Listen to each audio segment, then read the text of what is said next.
To go. Let's get started. AJ, please. All right, see you, Cupcake. I'm actually gonna have a standing if you don't mind, buddy. All right, guys, we're starting double outside Ashi. Sean, what do you need me? Wherever you want. Step forward. All right, guys, we're starting double outside Ashi today. From this position, I'm going to teach you guys how we're going to make this a better, like a safer position to utilize if you're leg locking, and also how to take the bag from here to how to expose multiple positions at one time. And because this is generally looked at as the weakest form of leg lock position for the sheer reason that if AJ takes both my legs and passes them to the outside, he can leg drag me, and I'm kind of doomed here. So what I want to do instead is if AJ starts to push my legs out in one direction, go ahead. I'm going to use this butterfly hook and I'm going to capture the inside of his hamstring. You do need to be mindful of this foot. There are a couple of things, and honestly, even if AJ was a bad leg locker, but he was just strong as all hell, if you leave this ankle caught in here, you're going to get hurt. So just be mindful that this is legit. Now, there are plenty of things you can do to protect this foot. We'll talk about it in a second. But if you are going to leave it out here, that's totally okay. Just make sure you're paying attention. So from this position, I'm going to have the inside of his thigh hooked here. What I can start to do with this position is I can actually use this as a pull. I can actually use this as a lever. And then my other leg, I can use it as a push. So I can come here, and I can push with this leg, pull with this leg, push with this one. And now from here, it's going to be pretty easy for me to start setting up all sorts of other good leg attacks, okay? So that butterfly hook is incredibly important. I'm going to show you guys how to use it today so that we can expose the back. So from here, and I take my butterfly hook to the same side leg. For this particular technique, I'm going to take my butterfly hook to the opposite side hip. Okay, so we're not going to be near side leg, we're going to be opposite side hip, and my other leg is going to come down back of his knee, and I'm going to turn his knee in the opposite direction. Okay, for this position, we're going to talk about getting to what I call backside 50-50. This is where things are going to get a little bit involved, guys, okay? So just keep that in mind. If you're new to leg locks, I'll walk you through this part. But now that I have AJ's knee facing in that direction, it's going to be pretty easy for me to start setting up all the backside leg attacks. So what I can do is I can use this foot as a push. I can get him separated even more. I'm going to pick up this leg here and bring it up onto my chest.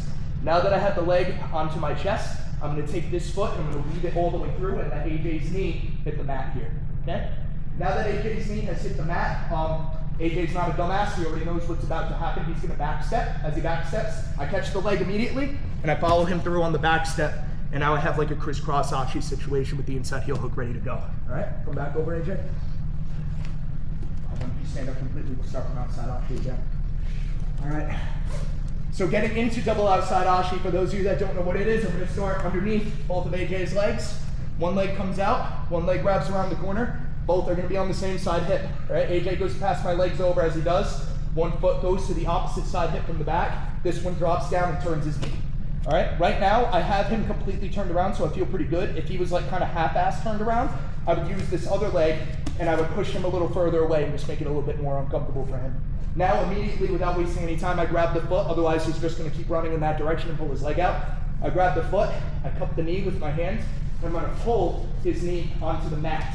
If his knee is on my bottom thigh, this technique is not going to work. AJ's either going to get out, or I can use it as an opportunity to take the back to calf slice. It's just not what we're doing right now. I'm going to take AJ's foot, and I'm going to pass it to my opposite armpit, okay? Be very careful here. If you feel the tension already, just watch out for your opponent's knee. AJ is no slouch, he's going to back step. As he back steps, I catch that foot, okay? And I keep it here in my opposite armpit, and I can heel hook, okay? If I miss the foot like I just did right there, that's perfectly okay. Just make sure you're being mindful of where it is, okay? Whenever you guys are leg locking, just always pay attention to the other leg for two reasons. One, this is the leg that AJ's going to use to escape.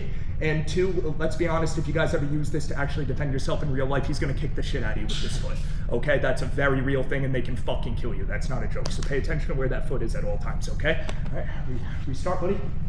One more time from the top. Walk forward. Both legs up and over. AJ passes my legs over to the side.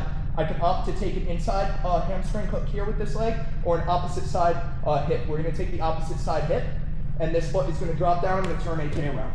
Now that I have AJ completely turned around, I'm going to grab the foot and grab the knee, and I'm going to keep both on my chest. From here, the outside leg, the one that's literally right near his hips right now, is going to weave all the way through the opposite side, and his knee drops down on the mat. I pass his foot over to the other armpit. AJ's gonna back step. As he does, I find that foot, and I keep it captured. Now I have him in a good crisscross ashi position, and I'm ready to start finishing the inside heel hook here. Don't worry too much about the finish. I'll go over finishing mechanics afterwards because it's kind of a whole lesson in and of itself. For now, if we can just get to this crisscross ashi position, this will be best. One little tip, guys. AJ, back this leg away. If AJ, straighten that leg out, just for the camera. For this leg lock position, they call this 50-50 because AJ and I are in the same spot, okay? So just make sure that when you end up in this position, that your knee is on the mat. So when I'm here and AJ's leg is over, my knee needs to be poking through because now AJ can play around with the foot all he wants. He's not gonna get a sub here, okay? But if my knee is laced all the way through, AJ can legitimately lock that up and he can finish me, okay? So pay attention to that. So for YouTubing research purposes, if you guys wanna go home, look a little deeper into this, they call this 50-50, they call this 60-40, 70-30, they all have names, but you get the point, okay? When your knee is dropped down, exactly. Right here, if your knee drops down and you can squeeze your legs together and you have his knee but he does not have yours, you're safe here. All right, I went on a little bit of a tangent. We have a lot of white belts in the room, so I'm gonna just show one last time and then we'll get it going. AJ, stand up with me again. Right here, AJ pushes my legs down. I swim this to the opposite hip. This knee drops down. I turn AJ around so he's not facing me and his hands are on the mat. Once his hands are on the mat, I grab a hold of the ankle with two hands. Then I switch. One hand stays on the heel, one hand grabs the kneecap, I pull his leg in and I weave my leg through. Okay, so now AJ's knee is on the mat. Right here, there's not a lot of tension on AJ's leg, so he may or may not back step, but if I take it, pass it to the opposite armpit, now he feels the submission coming on, he's gonna back step. As he back steps, I catch the leg, we end up right here in 50-50 with the legs crisscross. Okay, so I just call it crisscross ashi, all right? Especially the white belts, I'm gonna go around, make sure you guys have this down. I know this is definitely far out of the wheelhouse, okay? I'll make sure that we all at least understand the beginning so we know how to take backs from here, okay? All right, any questions, advanced guys? No, you're good, AJ, do you wanna see it? I'm good. You're good? All right, guys, get with your groups, 3, 2, 1. All right, white belts, gonna have you guys and somebody isn't tapping, let it go, all right? Regardless of who you're rolling with, all right? No tough guy shit, all right? I'm not gonna name names, but there are black belts that don't tap the heel hooks in there. It's the stupidest fucking thing that you can do. It's crazy, it's crazy. I almost seriously hurt somebody the other day, and I was like, this is fucking dumb. So, when, what's it called, with heel hook stuff, especially any type of twisting leg lock, it is not a fucking joke. It'll keep you out of the gym like a year, okay? So just be careful with that. All right, hey, see you, brother, take it easy. Always good seeing you. All right, come on over, AJ. So you don't have to do the whole thing. I'm just going to do it as a review real quick. Everybody looks good. Real quick tip on this one. When we get to this position, if the leg is not enough to turn your opponent around, use your right hand in this case, grab the back of his hamstring, and turn him around completely. Okay? I'm just calling it a hand assist. Just use your hand to help yourself out a little bit. And now, from here, a lot of people are getting jammed up on this part because AJ's knee needs to be in my left gun holster, right? So the way that I'm going to do that is I'm going to take his foot and I'm going to cup his knee. My bottom foot goes to the mat, I pull myself out to the side and under him a little bit, and then I let his knee drop down. And I like to triangle my legs here. It doesn't really matter what you do because you have the leg pretty well isolated. And my goal here, guys, is to finish the leg lock from here. But AJ's not a dumbass. He's going to back step to protect himself. As he back steps, I find that other leg. And now you can maintain control over both. I have a heel hook on this one. I have an ankle lock on this one. Okay, or if I want to abandon, let's say I'm not good at this or it's not allowed in the tournament that I'm doing, I can abandon all of this and I can start standing back up and I can get my pass here, okay? So what I wanted to talk about here was twisting heel hooks and how we're going to finish them. Let's just start from the position we landed in, 50-50. Why don't you leave this foot, straighten it out. Beautiful, just so they can see. Quick little touch up on some of the mechanics here. When you're in this position, if you have a regular triangle, relatively easy for AJ to take his leg out, okay? There's too much space here. What I like to do is I like to connect my ankles together as low as possible and squeeze my knees, okay? This is going to be a little bit harder for AJ to get his knee out simply because there's less of a gap. So I don't do this a whole lot anymore unless it's a pretty big boy and there's no other way I can wrap around it. For the most part, I get right here, I go ankle to ankle, I have a good solid pinch here. Okay, both my feet are on the outside. Let's not worry about what your opponent can do to you from this position. Don't worry about defense too much. Let's just focus on the finish. When I go to finish this, there's two ways I can finish a heel hook.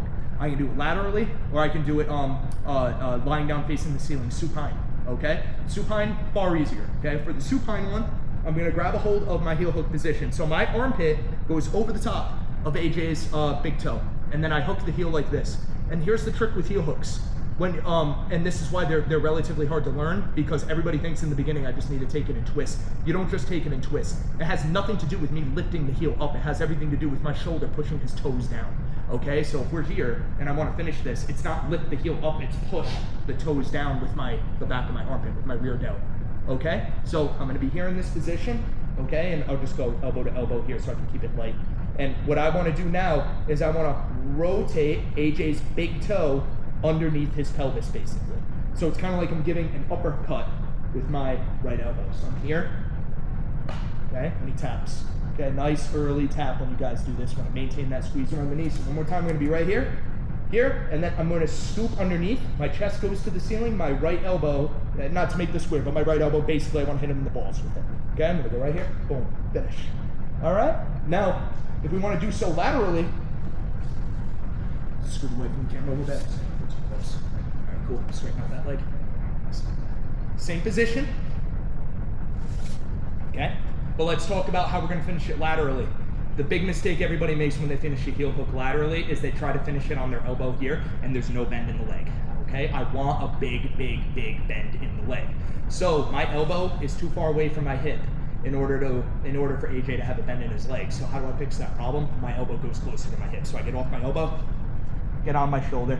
Okay, and guys, it's the same finishing mechanics, except now I bridge into AJ's leg. So all my body weight is leaning on his big toe. So his big toe is down towards the mat right now. So I have all the twist I need. The twist is done at this point. I don't need to twist any more than I already am. And now I just bridge into it and I get my tap. Okay, so look at this. If I'm up here, there's no pressure on his big toe pushing his toe down, because remember, I want this. Okay? And from here, it's just kind of weird to do because my body weight is being supported by my elbow, so it's just a little bit weird to do. But if I just lean down, now I have all the pressure on his big toe that I need, and now I do what, you guys know Simon, right? The English guy? He came up with this, shag the knee. Okay? And you're gonna finish it, so he calls it shag the knee. He's a fucking idiot. All right. Any questions on how we're gonna finish those heel hooks? No? All right, let me demonstrate one more time real quick. So here, if we're doing it supine, and right now I'm just gonna do it legs inside. It doesn't matter if it's legs inside or outside. When I'm here, if I wanna finish it supine, I turn and it's already there. My right elbow does an uppercut. See, Drew does an uppercut. His toes being pushed down by the back of my armpit. If we do it laterally, I do not stay here. I fall down. Now I have all that pressure on his big toe, and I just shag the knee, and it's all done. All right? Any other questions? All right, guys, let's give it a shot. 3, 2, 1. You two just have